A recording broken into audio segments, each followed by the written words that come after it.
예수 그리스도의 사도 베드로는 본도, 갈라디아, 갑바도기아, 아시아와 비두니아에 흩어진 나그네 곧 하나님 아버지의 미리 아심을 따라 성령이 거룩하게 하심으로 순종함과 예수 그리스도의 피 뿌림을 얻기 위하여 택하심을 받은 자들에게 편지하노니 은혜와 평강이 너희에게 더욱 많을지어다.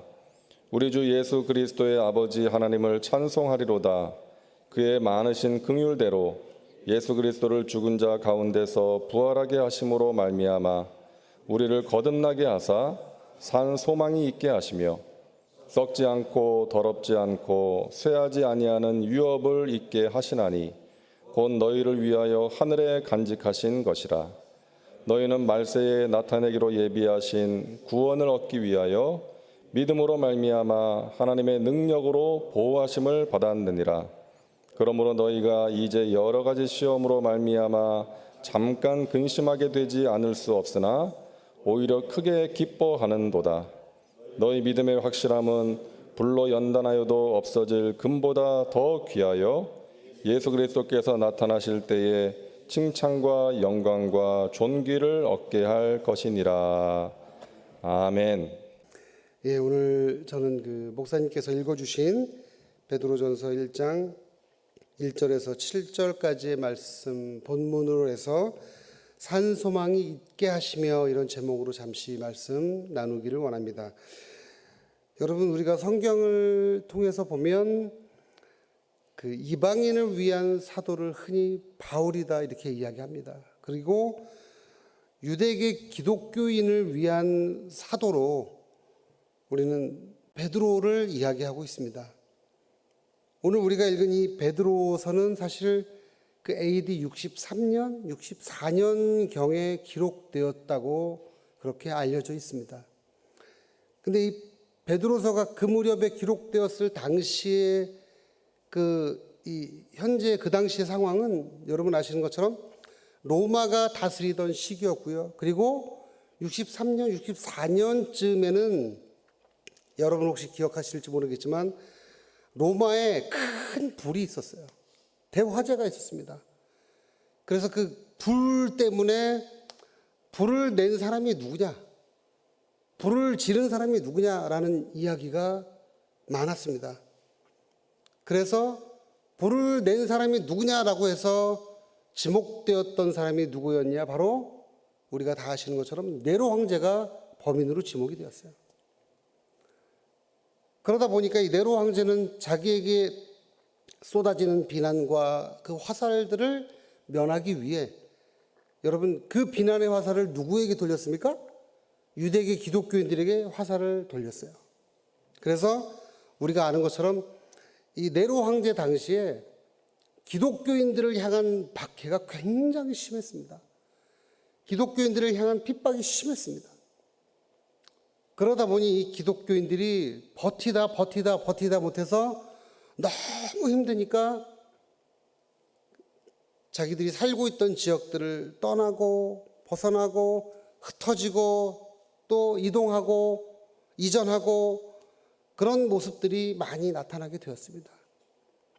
그래서 그때로부터 시작되어서 바로 그런 자들을 일컫는 말이 우리가 다 아시는 것처럼 디아스포라 이렇게 이야기합니다. 오늘 이 사도 베드로는 그렇게 디아스포라처럼 흩어져서 나누어져서 살기 시작했던 고난당하고 있는 괴로움당하고 있는 유대계 기독교인들에게 편지하면서 그들에게 위로하고 있습니다. 오늘 제가 여러분과 함께 같이 나누고자 하는 첫 번째 말씀은 여러분 2절 말씀 1절과 2절을 보니까 이 사도 베드로는 그렇게 이야기하죠. 내가 그들에게 편지하는데 본도와 갈라디아와 갑바도기와 또 비두니아와 아시아에 있는 흩어져 있는 기독교인들에게 편지합니다. 그런데 그분들이 어떤 자들이냐 2절에 그렇게 강조합니다.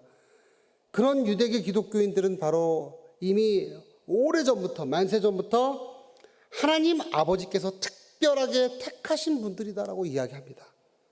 그리고 그들은 성령으로 인치심을 받아서 하나님의 구원 사역을 왕성하게 완성시켜 나갈 그런 자들임을 이 사도 베드로는 그들을 향하여 그렇게 지칭을 해요.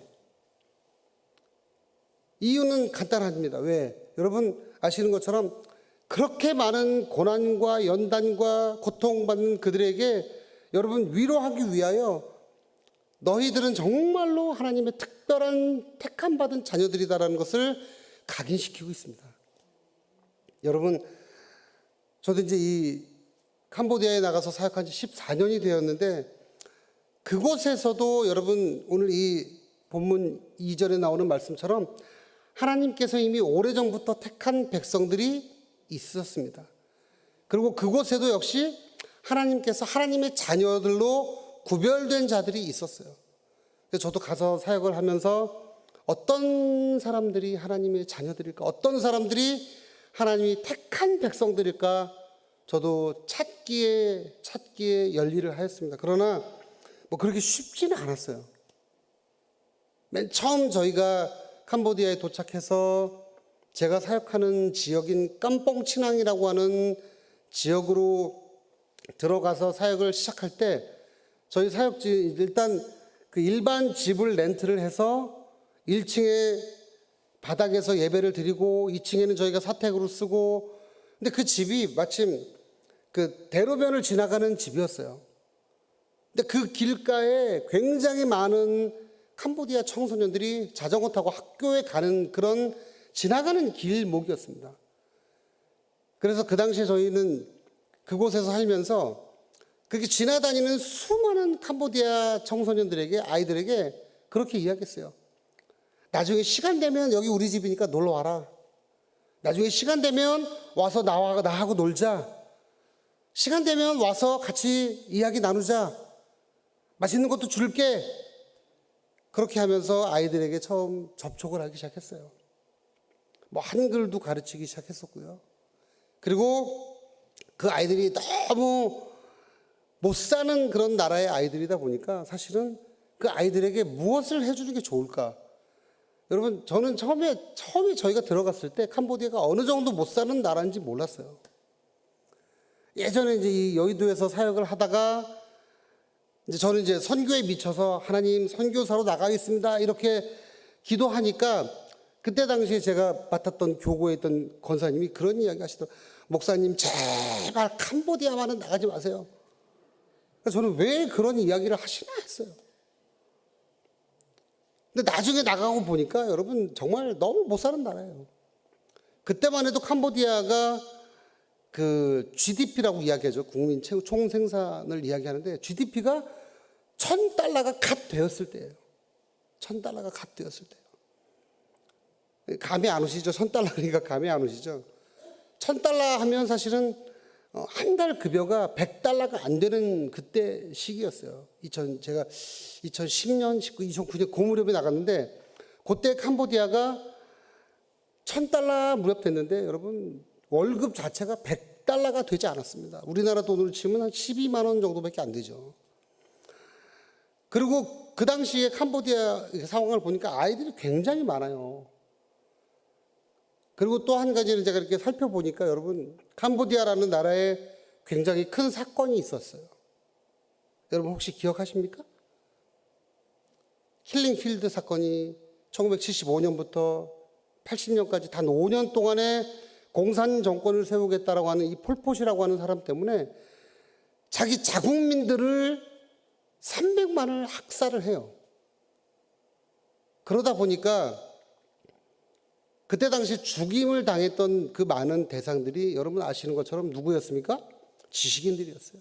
배운 사람들이었어요. 리더들이었습니다. 모든 사회 각계각층에 있었던 리더들이 전부 다 죽임을 당했어요. 그러다 보니까 이 캄보디아가 여러분은 믿으실지 모르지만 1970년대만 해도 우리 한국보다 잘 살던 나라였습니다. 그래서 그때 당시 박정희 대통령님도 우리가 캄보디아의 경제를 배워야 된다 이러셨었어요. 그런데 그 단 5년 사이에 나라가 망하는 그런 상황이 벌어졌죠. 수많은 사람이 죽임을 당하고 수많은 사람이 고통을 당하고 괴로움 당하고 저희가 딱 들어가니까 그러다 보니까 이 사회를 구성하는 그 구성 인원이 정말 처참했어요.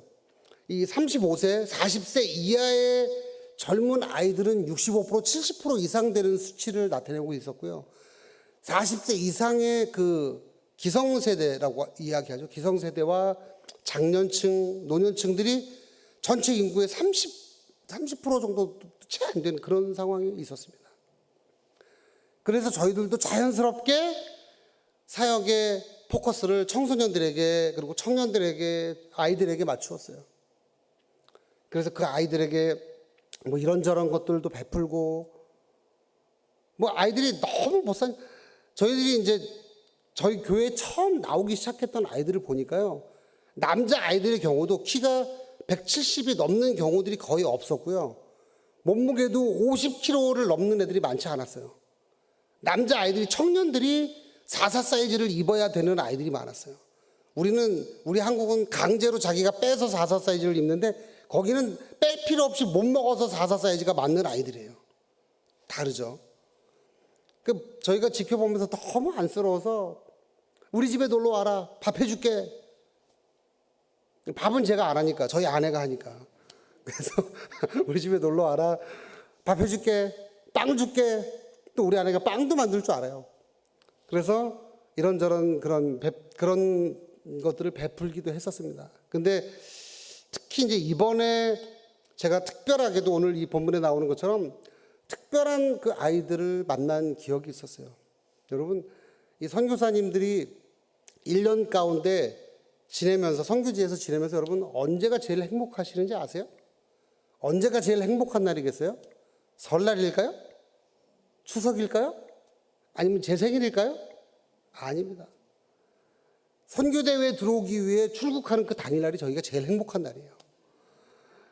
근데 제가 이번에 출국하는 날이 21일 날, 주일날 밤이었어요. 캄보디아는 밤 비행기를 타고 이제 들어오게 되는데 밤에 들어오기 위해서 출국해야 되고 근데 그날 주일날이어서 저희는 너무 기쁜 마음으로 가서 설교하고 야, 드디어 이제 오늘 저녁에 한국 가는구나. 이러면서 기쁜 마음으로 가서 예배 인도하고 설교하고 그리고 이제 지성전에 가서도 예배 인도하고 설교하고 그리고 이제 그냥 가감없이 돌아와서 저는 이제 짐 싸고 출국하려고 했어요. 근데 이 지성전에 갔더니 갑자기 그 성도님들이 그쪽 성도님들 유난히 우리 순복음 성도님들처럼 나와서 기도해 주십시오. 뭐 이런 분들이 많으세요. 근데 그 중에 어떤 한 자매가 그날따라 예배를 드리는데 눈에 들어왔어요. 알듯 말듯 저 친구를 어디서 분명히 보긴 봤는데 누굴까? 너무 궁금했어요. 근데 여러분 누군가 했더니 나중에 보니까 자기네 집에 신방을 좀 해줬으면 좋겠습니다. 이렇게 이야기합니다. 그래서 제가 얼마나 떨어져 있니? 그랬더니 한 7km 정도 떨어져 있다고 이야기를 해요.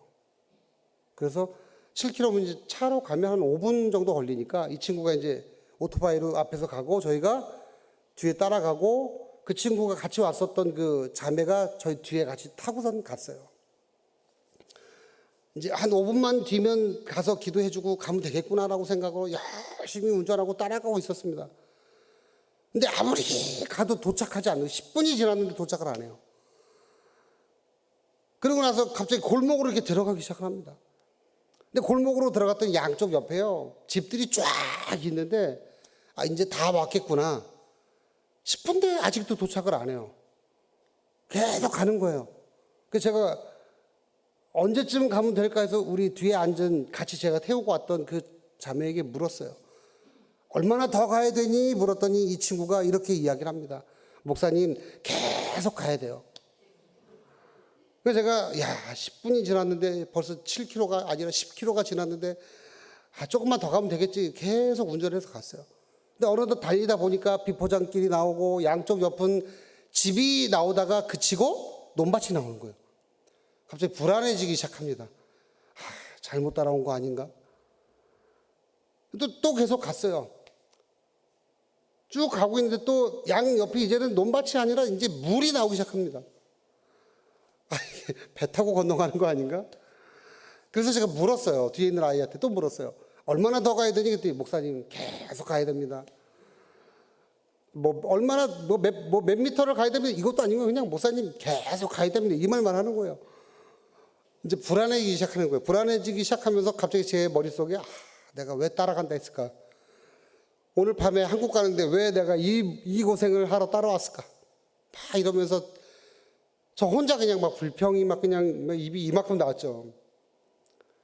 이제 마침 그 집에 도착을 해서 그곳에서 들어가 봤더니 여러분 이 맨 땅바닥에 이 지붕은 뭐 돈이 없으니까 이게 양철 지붕으로 대충 덮어놨고요. 이 오른쪽 왼쪽이 돈이 없으니까 이제 벽돌을 쌓거나 그러지 못하고 그냥 튀어났어요. 근데 너무 감사했던 건 가보니까요. 이렇게 십자가를 이렇게 자기 손으로 이렇게 만들어 놨는데요.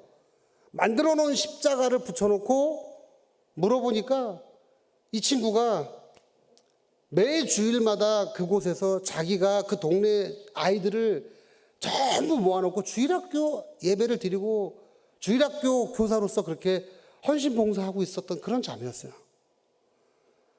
그걸 보는 순간 제가 마음이 너무 회개하는 마음이 들었어요. 그리고 그 자매가 저에게 신방해달라고 했던 궁극적인 첫 번째 이유는 그 아버지가 암이었어요. 그래서 암 위해서 기도해 주세요. 그래서 기도해 주고 딱 왔는데 여러분 묘하게도요. 이 친구가 데리고 온 친구들이 있었는데 보니까 6명의 고아를 데리고 왔어요. 여러분 캄보디아도 지금 이제 우리나라하고는 좀 다르긴 한데 이 깨어진 가정이 굉장히 많아요. 엄마 아빠가 없는 아이들도 굉장히 많고요. 버려진 아이들도 많고요. 그래서 근데 제가 이 자매가 누굴까 자꾸 궁금했는데 이 친구가 저에게 이제 그때 가서 이야기를 해요. 목사님 저를 기억하십니까? 이러는 거예요. 근데 가만히 유심히 쳐다보니까 기억이 나는 친구였어요.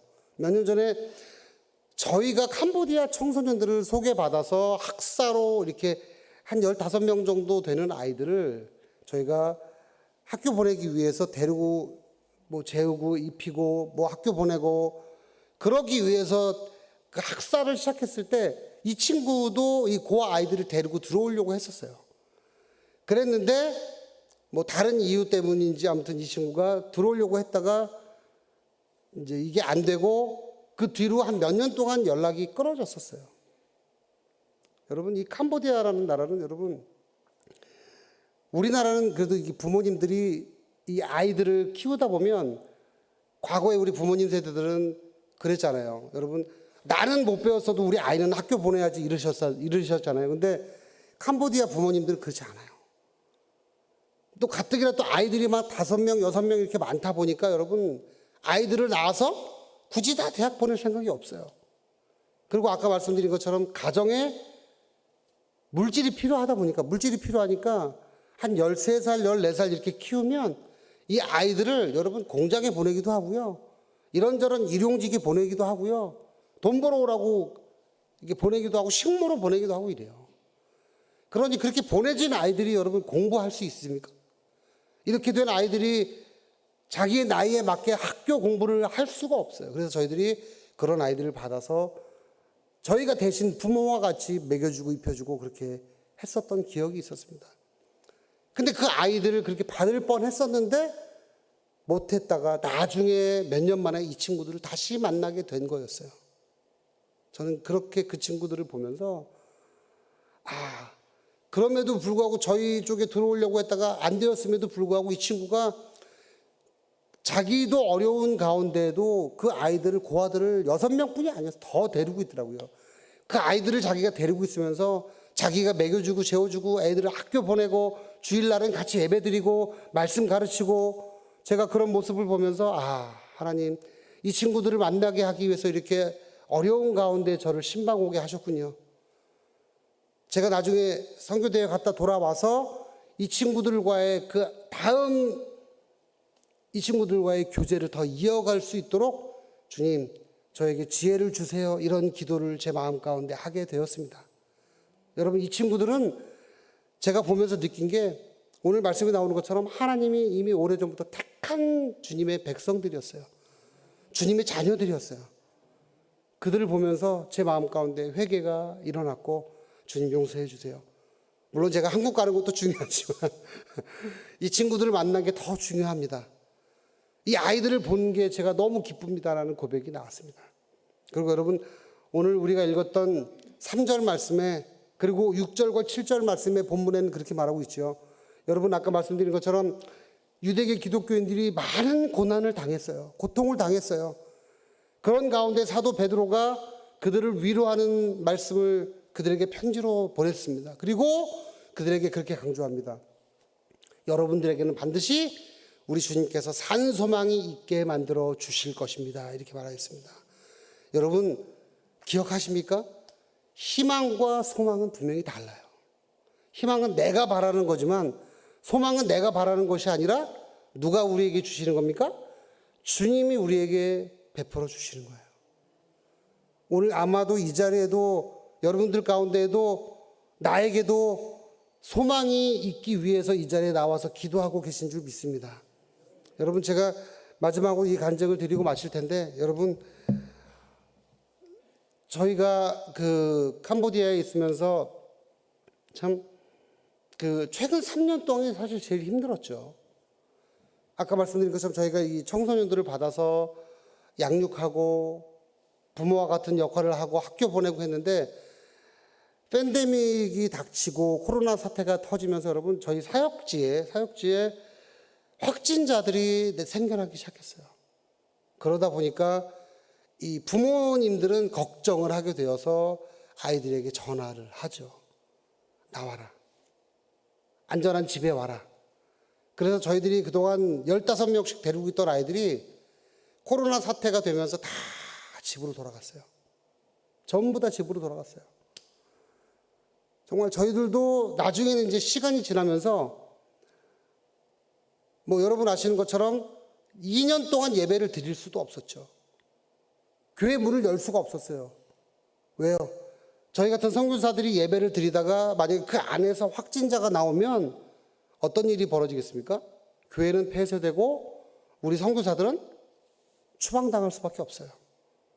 그래서 문 닫고 또 저희들이 하던 사역 중에 유치원 사역도 있었는데 유치원 사역도 잠정적으로 그냥 강제로 문을 닫을 수밖에 없었어요. 문 닫고 2년 동안 사실 아무것도 할 수 없었죠. 아무것도 할 수 없었어요. 여러분 몸 건강하고 내가 아무것도 무엇이든지 할 수 있음에도 불구하고 아무것도 할 수 없다는 게 여러분 얼마나 괴로운 일이겠어요. 아무것도 할 수 없었어요.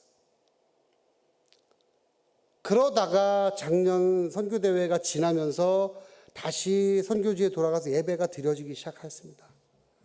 아까 말씀드린 것처럼 저희들이 주 타켓으로 사역을 했던 것이 주로 주일학교 애들, 청소년들, 청년들 사역이었는데 그 아이들은 다시 이제 예배에 나오기 시작했어요. 예배가 드려지기 시작하면서 다시 나오기 시작했어요.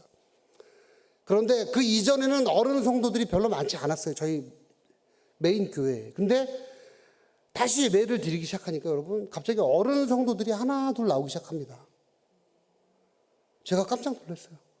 캄보디아 어른, 물론 우리나라 어른들도 변화되기 쉽지 않은데 캄보디아 어른들은 더 변화되기 쉽지 않아요. 교회 나오는 게 흔치 않아요. 그랬는데 다시 예배가 드려지는데 어른 성도들이 나오기 시작하는 거예요.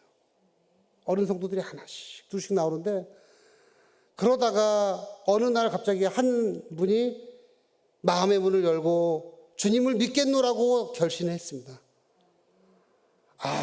이 어른 성도가 결심을 고백하는데 그 모습을 보니까 여러분 정말 제 눈에 눈물이 나올 수밖에 없었어요.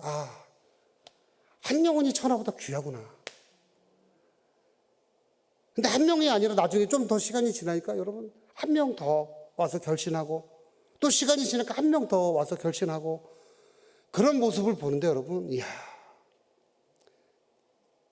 그동안 아무것도 못했는데 주님께서 다시 예배를 드리기 시작하니까 나오던 아이들은 다시 나오기 시작하고 그리고 그동안 잘 안 나오던 어른들이 나오기 시작하면서 이분들이 주님을 믿겠노라고 주님의 자녀가 되겠노라고 그렇게 결심하면서 주님 앞에 나와왔어요. 그런 모습을 보면서 주님 감사합니다. 그뿐만 아니라 저희가 그렇게 어른 성도들 때문에도 마음이 흡족하게 되었을 뿐만 아니라 여러분 다른 현지 사역자와 또 다른 교회와도 연합할 수 있는 그런 지경도 주님이 넓혀 주셨어요.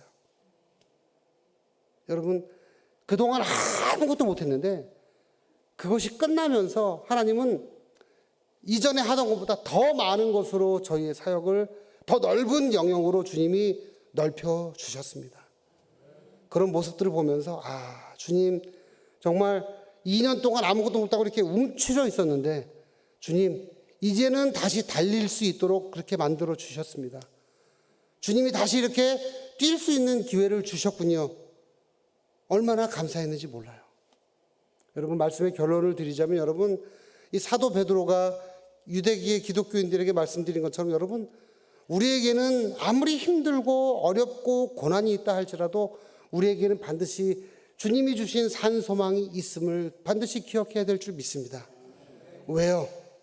이렇게 다시 우리가 무엇이든 할 수 있게 되고 또 다시 시작하게 되었을 때 반드시 우리에게 하나님이 그 이전에 했던 것보다 우리에게 더 좋은 것으로 주님이 반드시 우리에게 베풀어 주시고 더 좋은 것으로 우리에게 일할 수 있도록 만들어 주시게 될 줄 믿으시기를 주님의 이름으로 축원을 드립니다. 기도하겠습니다. 하나님 감사합니다. 오늘 이렇게 귀한 새벽 예배에 나와서 주님 앞에 주님께서 주시는 산 소망으로 우리가 다시금 마음에 다짐할 수 있도록 은혜 주심을 감사합니다. 하나님 우리 가운데 오늘 이후로부터 우리 마음 가운데 다시금 주님이 주신 산 소망 때문에 우리가 더욱더 힘을 내어서 열심히 주님을 믿고 따르며 섬길 수 있게 도와주옵소서. 감사드리며 예수님의 이름으로 기도합니다. 아멘.